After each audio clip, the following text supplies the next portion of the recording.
The city of Westminster boasts some of the world's most famous landmarks and some of its most expensive real estate. But behind the glitter lies the usual inner urban gloom: homelessness, low incomes and poor housing.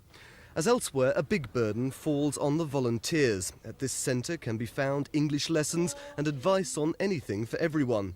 The main worry about GLC abolition is cash.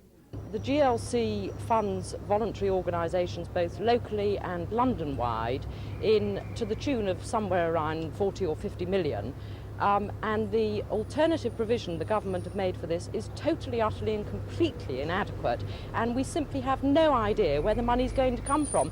The possibility is, unless the government can be persuaded to understand the impending crisis, that many voluntary organisations will simply have to go out of existence.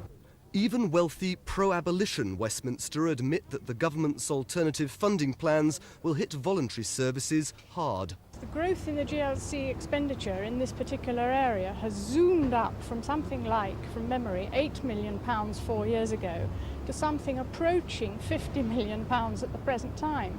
That is potentially another £40 million worth going to organisations who are of course going to campaign for their own survival.